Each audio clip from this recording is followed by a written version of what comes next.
Welcome to the Prophecy Chronicles with your host, Paul Richard Price.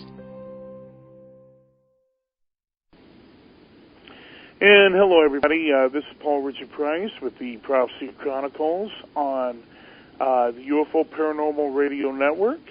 And my guest tonight is John Stadtmiller, the owner and the founder of the Republic Broadcasting Network. And John, how are you doing tonight, by the way? I'm doing well, Paul. How are you? And I'm doing okay. And John, let me give my listeners a little bit of a rundown about you, John. John has been a patriot for many years. And right now we're looking at the 8th anniversary of what happened to our country in 9/11. But what most people are not focusing on is what's happening after 9/11.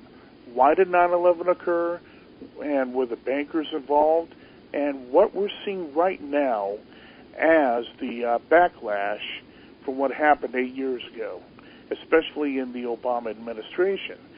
And you were telling me earlier, and first of all, I'll give you a chance to talk to my listeners right now and to give a brief rundown about yourself and your past history right now with the Patriot movement, and how you're trying right now in your own way to get the truth out. Well, so go ahead, John. Yeah, thank you, Paul. It started for me about 17 years ago when I was working for a company, and I had one of these guys that kept coming up to me and whispering in hushed tones, trying to shove paperwork in my face. Another patriot trying to wake somebody else up, and I'd promptly walk into my office and round file it. Well, I was in a situation one day that I couldn't get out of it, and I was introduced to Myron Fagan's The Illuminati tape. So that was basically the start of it. But I found it a little bit incredible. What's this about a new world order? And I did my best to debunk it and disprove it. And the more that I tried to disprove it, and the deeper that I dug, the more I realized it was real. It was a tangible, plausible agenda that's being masterminded and funded by our international bankster gangsters. So that prompted me to start Republic Radio International. That was then sold off, and it's now the Genesis Communications Network. I was on there for quite a while, and I was unceremoniously thrown off of it by Ted Anderson. And I started the Republic Broadcasting Network. We just had our 5th anniversary back in June. So it was a scenario that I suggest to anybody that listens to you, Paul, or might hear other patriots on the air. Don't believe anything that they say. Check out everything that they say. The more you try to disprove it to yourself, the more you'll prove it. Well, and I agree with that. Always check out everything. Do not ever believe anything you hear. And that, whether it be in the political realm or in media, in the corporate media these days, right now.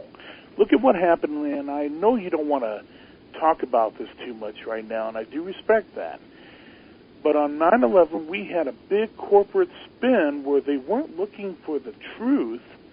They were looking at what they could spin. And we're seeing that right now, even now in the Obama administration right now, where they're saying that compulsory service by the Youth Brigade, is a good thing.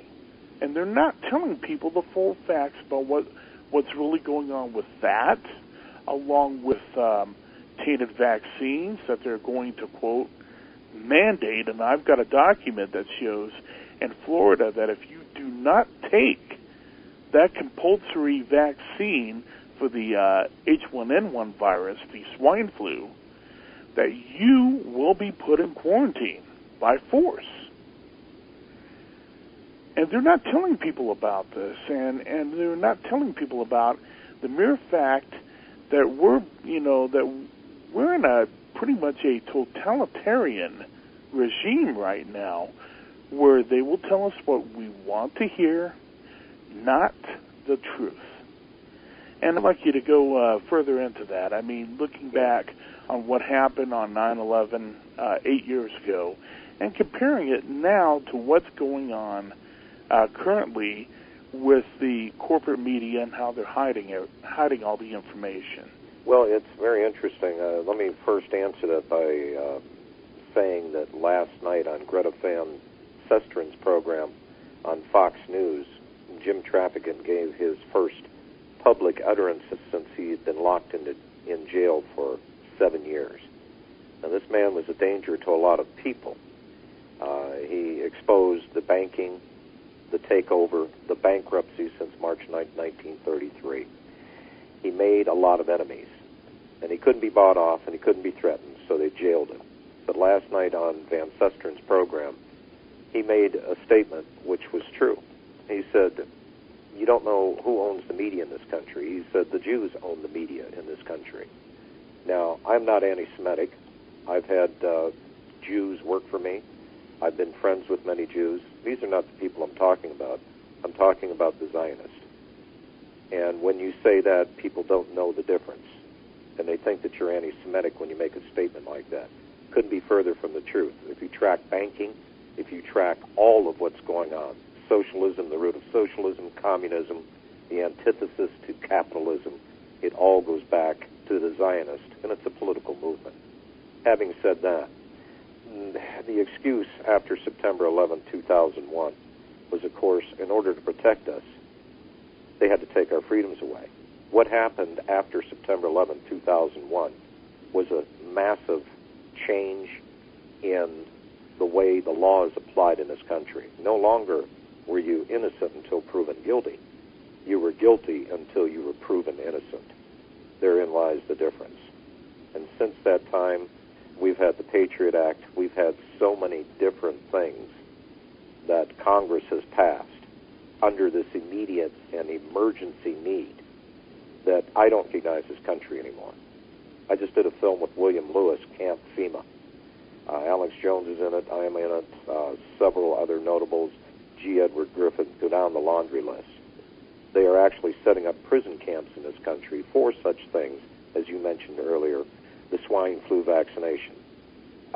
Max Baucus has said that, well, if you don't take the Obama health care plan, we can fine you up to $3,800.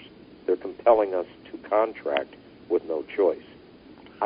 Paul, I don't recognize this country anymore, and people are beginning to recognize socialism coming out of the Obama White House under the guise of we're trying to help people, the Nancy Pelosi's, the Harry Reids, the Max Baucuses.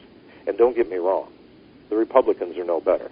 They just want to drive the bus a little bit slower off the cliff than the Democrats or the socialists. The whole system has been turned on its head, and they're more than happy to have people disagree and argue politics, Democrat versus Republican, right versus left. That is all a smokescreen. What has happened in this country since September 11, 2001, Paul, has been an absolute stripping of constitutional rights in this country. But not just constitutional rights, God-given rights. That was there for a reason. How do you strip away from God, the creator of the universe? Therein lies the problem. So we have to eliminate God from everything. We have to eliminate it from prayer. We have to ridicule it on the air. We have to make movies poking holes into a good Christian nation. It's the busting up of this country. Its moral and ethical values. Its economic system has been turned on its head. And people are being taught how to turn on each other. I say that doesn't happen in my world. Because if a man does not seek to harm me, steal from me, rob me, whatever, he's not an enemy of mine. My enemies are those that want to steal something from me. My money, my freedom, my liberty. I've been doing this for 17 years, Paul, and I'll do it for another 17 years if I have to. But things are starting to look up in this country. People are starting to wake up. At these impromptu, supposedly, meetings with the public, we had a lot of Democrats coming out trying to push the Obama health care on people. People were spouting words as, it's not constitutional, or that's socialistic. They had never uttered these words before. When this thing first started out, these were real people showing up in absolute anger and frustration at these people that are trying to manipulate, once again, the American people, supposedly for their benefit. We are $100 trillion in the hole in this country, and there's no way to dig us out under the present conditions, under the Federal Reserve. One thing that I wanted to mention before we move on, one other thing that Jim Traficant did on the House floor of the Congress, and if you people want to look it up, it was March 17, 1993, almost the 60th anniversary of the bankrupting of this nation in March 9, 1933, volume 33, page H, 1303. He got up on the House floor. No other congressman, to my knowledge, or senator went through the laundry list about the bankruptcy, how the international banks have taken over this country. He laid it bare to the entire world, way before Ron Paul started talking about the Federal Reserve. There were people before Traficant, most assuredly, but that was shortly after the Federal Reserve Act was passed. You get rid of the Federal Reserve in this country, and 90% of the problems we're facing today will disappear like an armadillo passing gas in a Texas wind on the prairie. Well, let me also bring up a point here, too. I mean, one thing I want my listeners to understand is that, look at the Patriot Act, for example. The Patriot Act was rammed through. It was already written and typed up before the events of 9/11 occurred. They used the events of 9/11 as a pretext to bring forth a bunch of rules that are not necessarily saving us from terrorism. I mean, if they keep the borders open, is that saving us from terrorism? No. And you got to look at the fact, what is the Patriot Act for? And maybe you could tell my listeners a little bit more as to what the Patriot Act was really for and how it has eroded our civil liberties right now from this point. Well, it was an attempt to redefine what freedom was in this country, first of all. And Bush said it himself, either you're with us or you're against us. So the idea was that any mandate, any ideas that either came out of the White House or out of Congress, that you were somehow unpatriotic if you didn't go along to get along. In other words, we're out there hunting Al-Qaeda, the evil people that want to blow us up. If you're not one of those people, then you might possibly, and this is a precursor to what's been building through the likes of the ADL, Southern Poverty Law Center, other organizations out there, is to convince law enforcement, and they've all been trained in it. What is a hate crime? What does a terrorist look like? What do they talk about? This goes back to the 1999 report, the Megiddo report that the FBI drummed up. We had the Federal Bureau of Investigation, their anti-terrorist team, actually circulating trifold pamphlets to Phoenix police officers and the state police out there. That was not for public consumption. When I got a good cop out there, turned us on to it and said, you need to see this. It was describing how the local police on the streets were to possibly identify terrorists.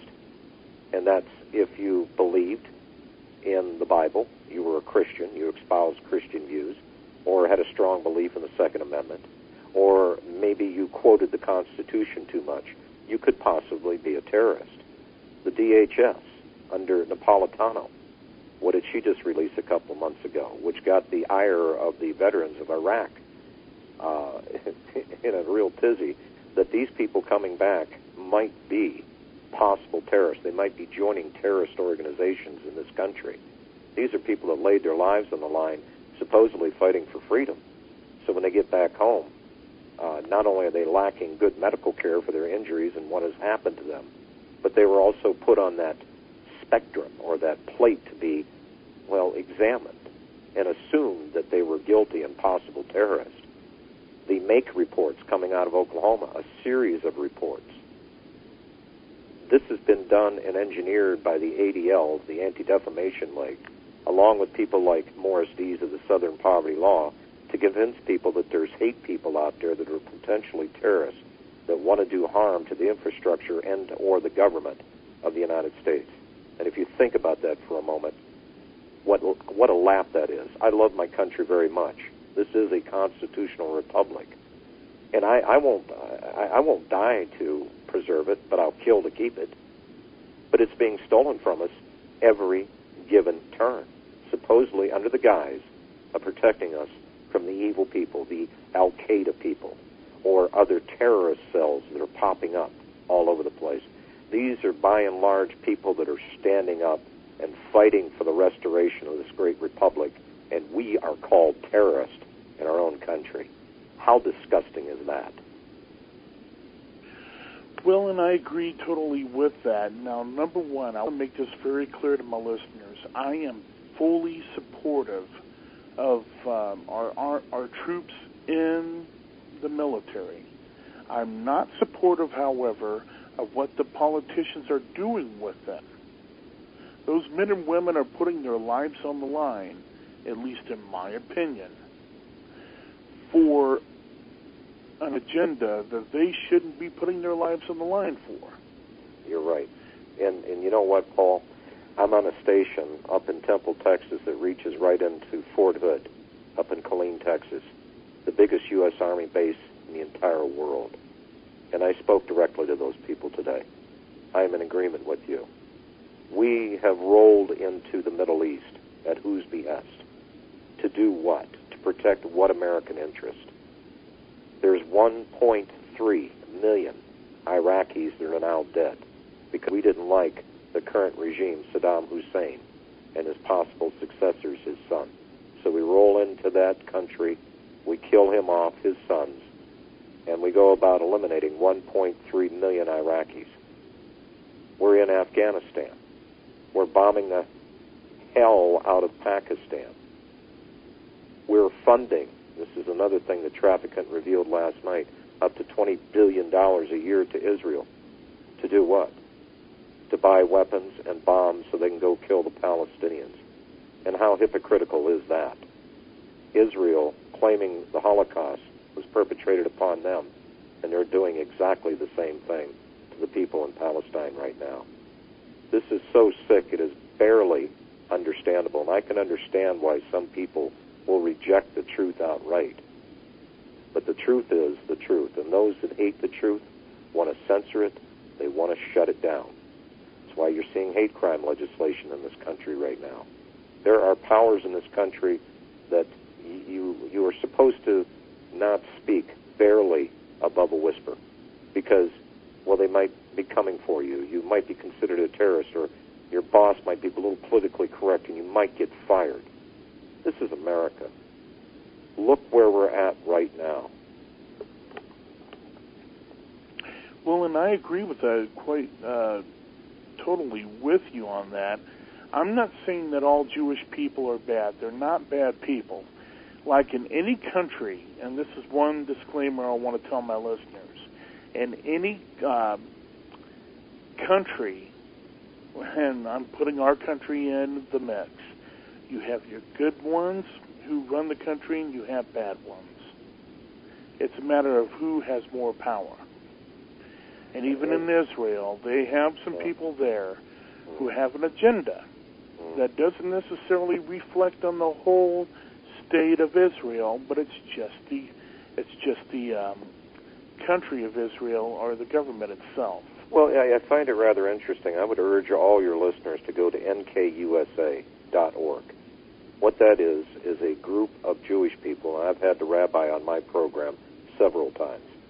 One of the spokespeople for that organization is Rabbi David Yisrael Weiss. Very good man.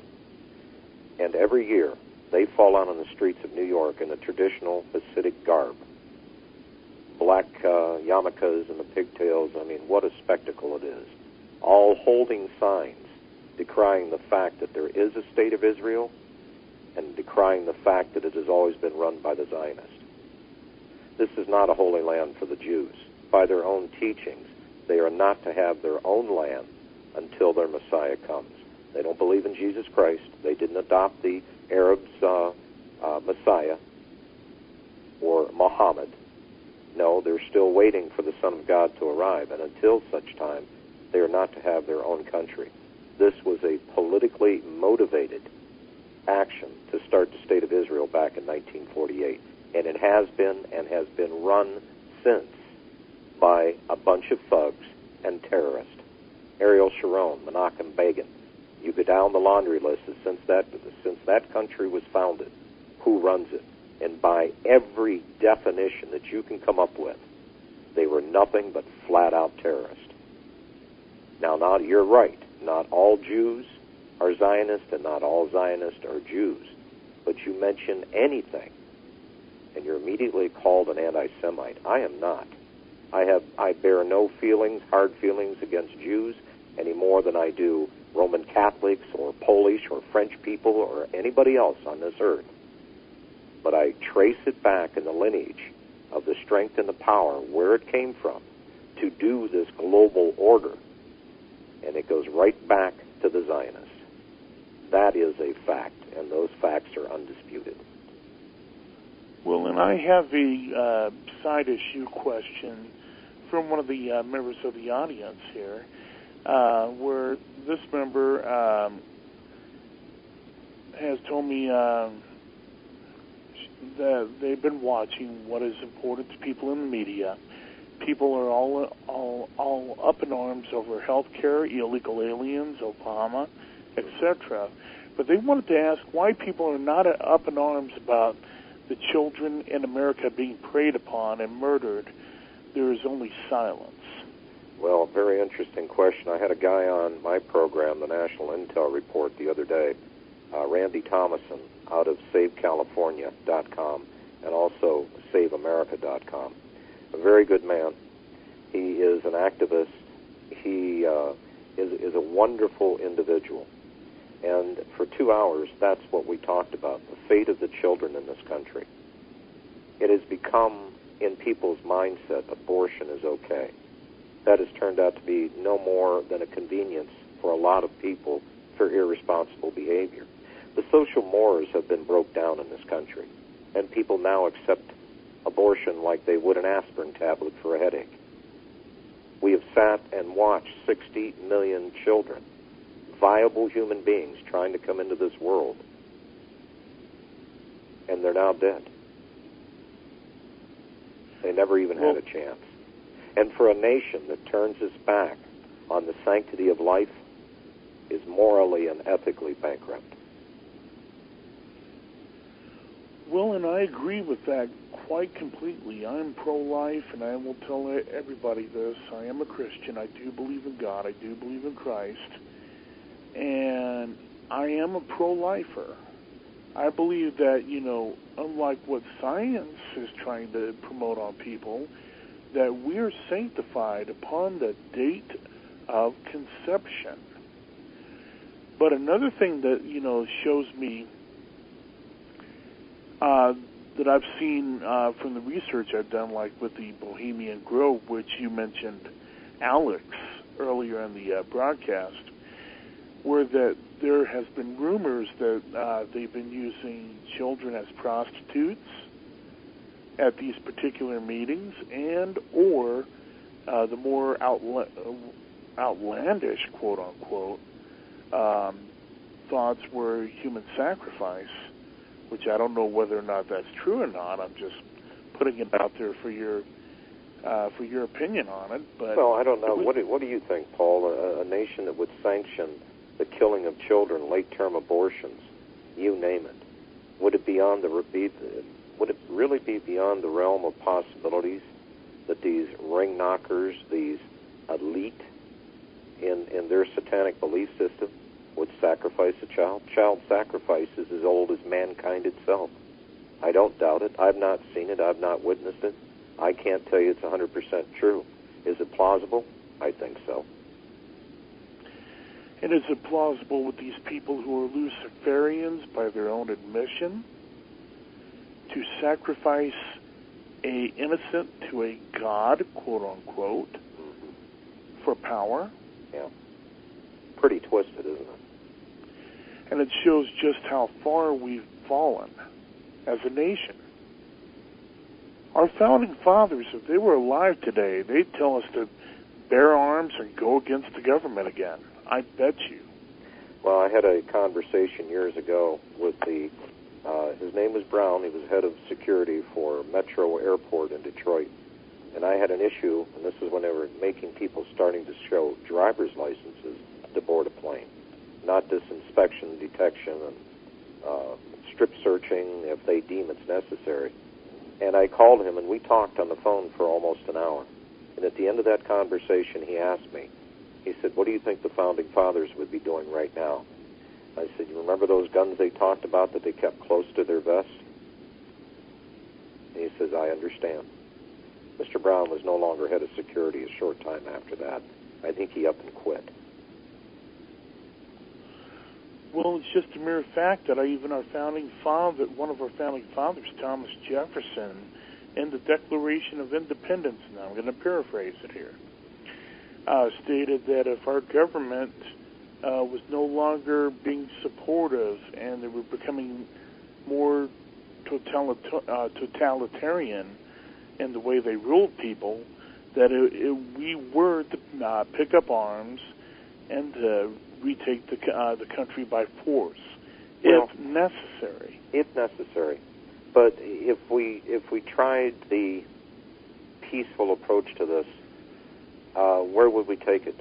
Would we take it to Obama? Would we have taken it to George Bush? Would we have taken it to Bill Clinton? Do we take it to the Supreme Court, to Sotomayor? Do we take it to Ruth Bader Ginsburg? Who do we take this to? Something is happening in this country, and I'm glad that I lived in this period of time in this country's history, because you're seeing the awakening of the American people once again. They've been in a slumber for a very long time. Self-aggrandizing, going for the gold, getting lost in material things. They have forgotten what made this country great, and more importantly, what really protected it. And they're getting a rude awakening right now. I fear a lot of these people in our country aren't going to make it. But if you look at what they've done, Paul, they've set this scenario up that if the American people do decide that they have had enough and do what Thomas Jefferson, I think the suggestion was, well, the founders said if it doesn't work here, you just move it a little bit further out west. Well, we're out of time, we're out of property. And what they've been waiting for has been violent reaction to what's been going on. And I say that is the wrong approach. That is absolutely at the last resort. Because they outgun us, they outman us. They don't care about the police in this country. They don't care about the police departments or the sheriffs and the sheriff's deputies. They don't care about the state police. These are cannon fodder. If a revolution breaks out in this country, those guys will be the first to go. And what you will see will be United Nations peacekeeping troops inside the borders of America. That's what they're counting on. And that's the one thing that I do not want to give them. And that would be a way they could implement the NWO. Absolutely. We're already broken right now. Almost maybe without a chance of returning. Maybe. The first thing that we've got to do, we've got to get rid of these thieving, lying so-and-sos in the Fed Reserve. Dissolve that charter. Do that audit that Ron Paul is calling for, H.R. 1207. Once they are audited, you will realize the theft that has taken place in this country. That bank charter must be pulled, and these people never allowed to operate again in this country. We get our money back, and as I said earlier, Paul, 90% of our problems in this country are going to up and disappear. There are ways, and the good men of this country have to come forth. We have some real thinkers. I'd like to think the other side has the stinkers, and we've got the thinkers. But they've been too timid to come forth. They can't wait any longer. And now is the time for all good men to come to the aid of their country. It's not a typing exercise. That's the clarion call. And not be afraid to voice your opinions. Remember, we have a God-given right to freedom of speech and freedom of written expression. write your congressmen and women and tell them, do you like your job? Do you really like to work? Do you do what we want you to do? Yeah. Or if Paul, not, you'll be out of a job. Paul, the Fed is gone. I liked what Sheriff Richard Mack, I had him on the program a couple of weeks ago, and he said this, and it stuck in my mind, and he is absolutely right. He said, these people in Washington, D.C., they are no longer relevant. What is relevant are the people within the states to recapture their own state houses, to recapture their senators and their state legislators, to start throwing the Fed and their overreaching, unconstitutional power that they claim that they have, and throw them the hell out of the states. That is the start of the dissolving of this district of criminals, these Congress critters. I don't even recognize who these people are. And Richard Mack was right. They are irrelevant.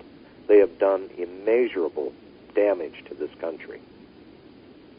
Immeasurable damage. Well, and I want to tell you something right now. I'm reading in the chat room right now. People are agreeing with you. And the point is, though, they're even talking right now, John, about health care and about the socialized health care plan that Mr. B.O. himself, President Barack Obama, has tried to initiate and may end up getting passed. You know, I don't even use the term President and Barack Obama in the same sentence. I refuse to do it. I just refer to him as Barry Sartoro. Whether or not he's legitimate, has a birth certificate or not, is irrelevant. This man is a flat-out communist. Look at his background. Look at his parents' background. Look at their connections. Here's some kid in the streets of Chicago, and he's now the President of the United States. But even he is a hand-picked puppet. He's just a figurehead. He is just a figurehead. The real power in this country has been and always will be until it's dissolved is the Federal Reserve. And one of the Rothschilds once said, I care not who makes the laws in the country, just give me the control of the money.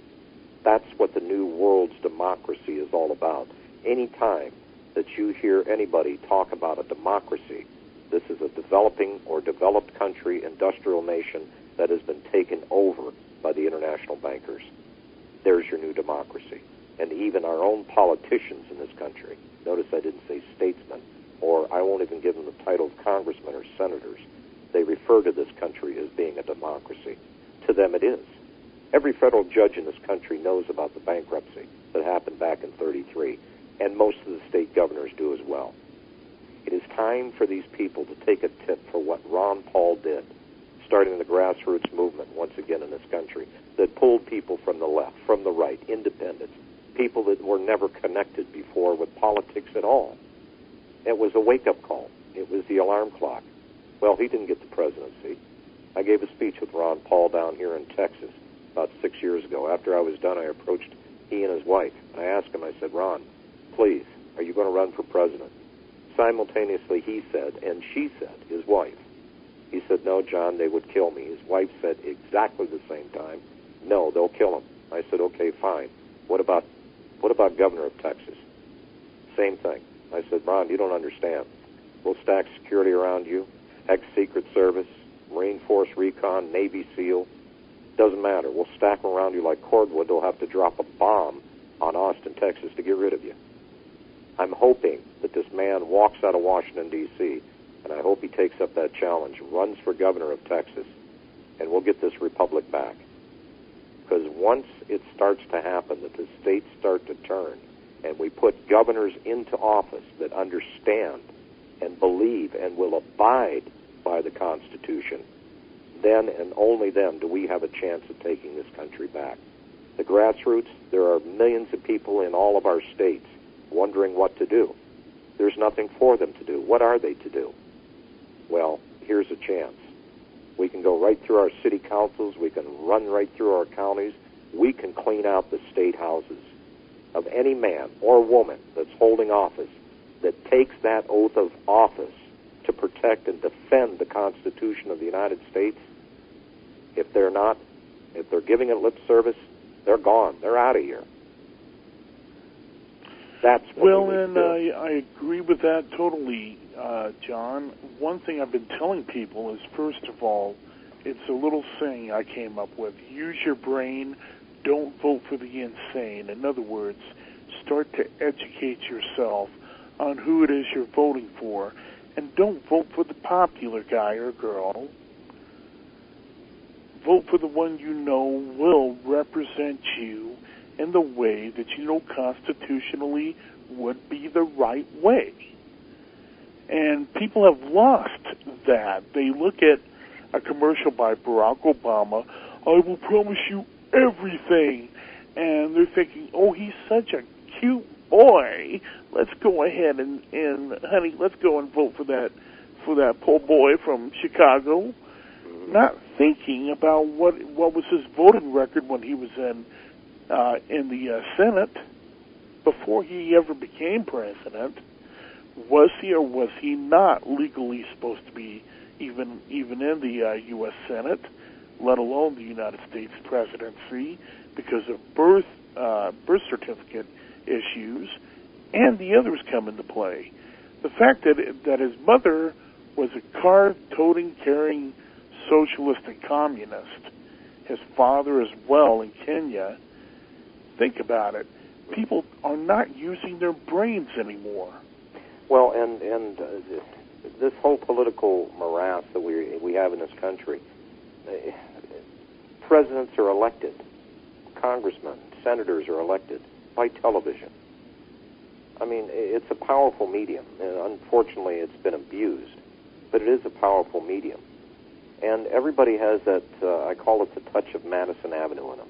If it glitters, if it looks cool, if it does the right thing, if it says the right thing, well, I guess we got to vote for it. And if you vote for that guy, that's the smaller guy that doesn't have as much cash or doesn't have as much splash, well, no, I'm not going to throw my vote away. I'm going to pick the lesser of the two evils. That's better than nothing. That has been drummed into people's heads, and they actually believe it. They actually believe it. But the good news is, Paul, things are bad enough in this country.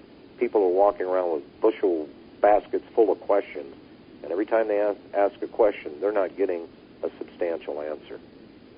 And I'm here to tell you that I'm starting up another network aside from Republic Broadcasting Network. It's going to be called the ERN. We have RBN. We're going to do ERN. This is going to be a separate entity.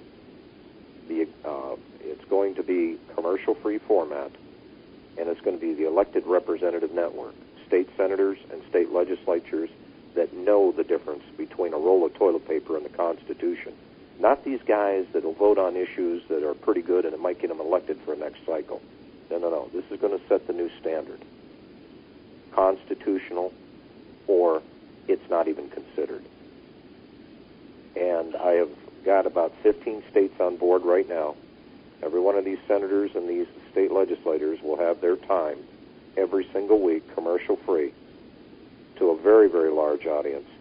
And they will be able to have their town hall meetings each and every week. This is not going to be controlled by the media.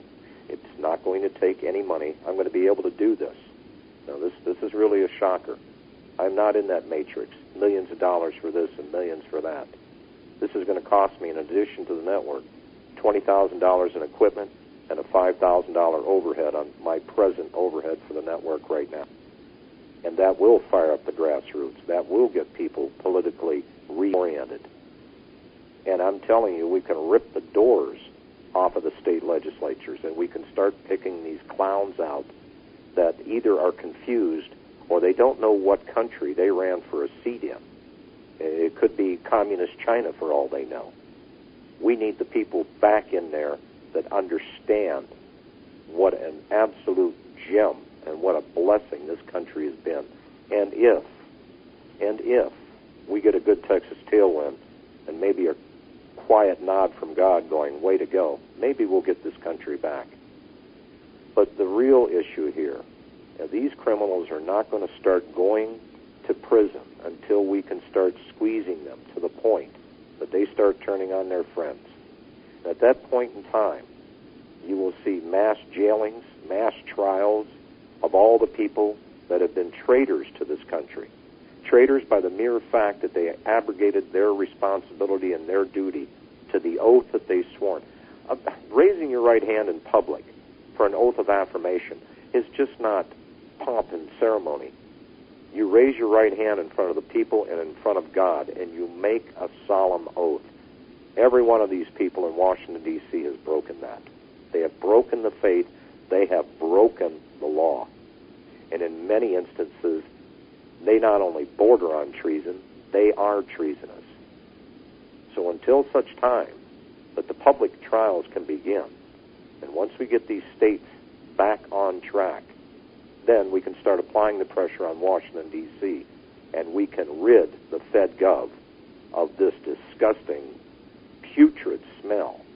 I don't know what exactly even to call it anymore, Paul. It is so disgustingly out of control. Well, one thing I want to, ask you, we have about 10 minutes left of the show, so I wanted to ask you real quickly, you turned from being a non-believer into a believer, from what you were stating earlier. What convinced you to make the change and to do this, to become a patriot and part of the Patriot movement? Well, the first thing that flipped my switch when it was on the banking issue.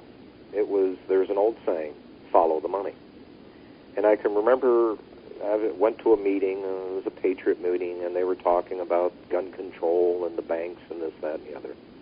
The very next morning, I saw E.J. Dionne on from the Washington Post, and another guy, his name wasn't Bennett, I'll think of it here in a second, but at any rate, I called into the show, and somebody had mentioned on that panel something about a conspiracy. And I called in and I just simply said, the greatest conspiracy so far that I have seen is the banking system inside this country. And I'll never forget the look on E.J. Dionne's face. It said it all. He wouldn't even return my calls afterwards. I tried to contact him at the newspaper, wouldn't return my calls. But that's what flipped my switch when I found out the absolute carnage that the banks had wrought on this country. Imagine, if you would, Paul, just for a second, if you went out and bought a house for $50,000 and you were able to pay that house off in 6-7 years rather than taking a 30-year note with the usury, or going to buy a car, or going to buy anything. If your dollar was worth a solid dollar 100 years ago, it should be worth that same dollar 100 years from now. What's it worth now? 2 cents. Since the 60s, we've lost 80% of its purchasing power. That's not inflation. That's devaluation of the dollar. There's a reason why gold's over $1,000 an ounce now, and why it's probably going to go to $5,000-$6,000 an ounce, maybe even more.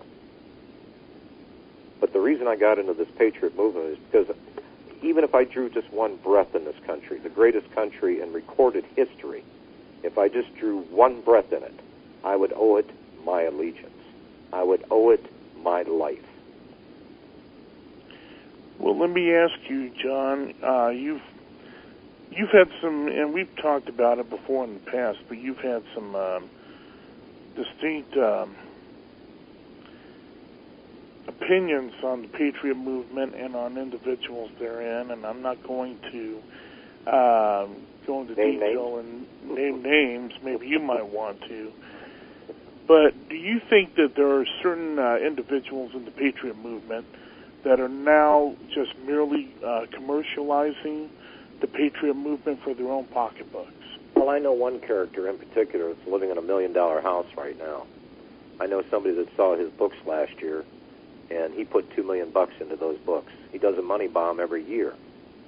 He collects $250,000, $300,000 a year. I don't think the people that really coughed up the money for the future good works, I don't think they had it in mind to plop his butt inside of $1 million house. I live in a $155,000 house. By the way, I didn't have to show any W-2s or any IRS forms to get it. I probably have about $18,000 in equity into the house. Every dime. It cost me over $1 million the first 2 years, and I didn't have any rich relatives that died and left me chunks of money. I had to go out there and beg and borrow. I didn't steal it. But it cost me $1 million for the first 2 years of operation of Republic Broadcasting Network. I did it because I understood how important it was for people to have a source of good, credible information without all the hype, without all the fear and scare tactics. I get enough of that out of my own government. I don't need it from a radio talk show host. I want sound and simple logic, plausible solutions, and a positive direction. And what will happen with people once they get energized again, that fear will melt away from them. They will be more than happy to join in the restoration of this country. It's going to be a lot of hard work, but I shudder to think of the alternative.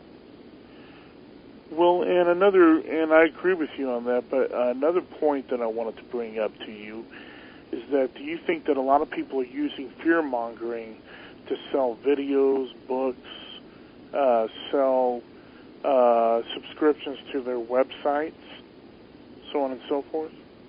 Well, there is... I was told years ago, John, you don't treat this as a business. You've got to get the business model and you've got to get the business mind. When I started with Republic Radio International, as I said, which then was bought out and became Genesis Communications Network, I said a quiet and fervent prayer, and I can count on one hand the times that I've actually prayed to God. Because he doesn't need to be bothered. He's got an entire universe to run. He's given us the word. He's given us the choice. And he's just sitting there waiting for us to do something. I know people that pray to God before they get out of bed in the morning, before they take a sip of tea. If there's any decision that I've got to pray to God. Why? He's already given everything that we've ever needed. The air, the water, the life, as short as it is. He's given us everything that we need. It's just time for the people just to set their fears aside and set the confusion aside and just roll up their sleeves. Here's the good news. You can pray while you're working. It's a portable thing. Well, one thing I want to... we only have a few minutes left, and I've got to give an announcement to my listeners. But I want to give you about a minute or two to be able to tell people how they can reach you or contact you, your website information and all. Okay. I appreciate it, Paul. It's republicbroadcasting.org. republicbroadcasting.org. Our toll-free number in Round Rock, Texas, is 12 miles north of Austin, is 800-724-2719. We have 32 talk show hosts on this network. I've been around now for 5 years, and it's expanding, it's growing. Finally, people are to the point where they want answers, and they know they're not getting it out of their politicians. But go to the website, republicbroadcasting.org, and you can catch a lot of fine programming. We have good, dedicated hosts. None of these people are paid. It is just simply a trade-out for their intellectual property for the services of this network. And another thing that I want to tell people, right now I've got a new website up for not only my talk show here on the UPRN network, but also my Truth Files talk show as well on GanCon Radio, and it's paulrichardprice.com. No slashes, no hyphens. You can go there, check out the MP3 podcast files for both shows. You can actually click on a link to be able to buy the book I've written, the Prophecy Chronicles, Chronicle 1, The Chosen One. And I'd like to encourage my listeners right now. I'm in, speaking of money bombs, I'm not asking for a money bomb, okay? But what I'm asking for is that I need to purchase some new equipment so I can keep the show running. And I have a donate whatever you think you can possibly afford. I'm looking at maybe 50 cents to $1 per person. And if the listeners to the show will donate whatever they feel that they can afford at this point in time, I will promise you that I will use the money for what it's earmarked for. I don't expect to make a $300,000 money bomb and then buy a a $1 million home. You know what I'm talking about, John, right? Well, and look, and I've got a gold and silver business as well, Republic Trading Group, and every bit of profit that comes off of that goes right back into the functioning of this network.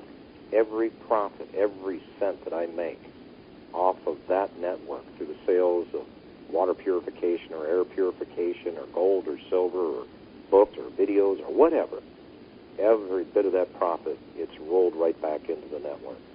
I don't need much. I'm a simple man with simple needs.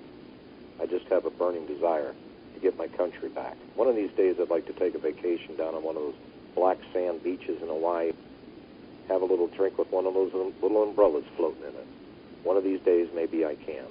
But until that time, there's a lot of work to do, and we need the help of a lot of people. By the way, let me throw out my email if people would like to email me.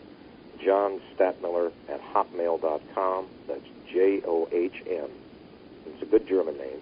Stadt, S-T-A-D-T. Miller, M-I-L-L-E-R. All one word, John Stadtmiller at hotmail.com. Paul, we're about out of time, and I just want to take the opportunity to thank you and what you're doing. Thank you, PRN, for putting you on in New Orleans down there. I've been down in New Orleans a couple of times. Great people down there. Well, and I do appreciate Joe Montaldo and the rest of the network for all the work they've done. They've done great work, not only on my show but others. And I will end the show tonight with this. You will find the truth here. What you do with it is up to you, and I sure hope you will do something with it. John, thank you again for being on my show. I hope to have you on again sometime soon, if you'd like to be back on. More than happy to do it, Paul. Okay, and this is the Prophecy Chronicles show signing off, and I hope everyone has a good night and a good weekend. Goodbye.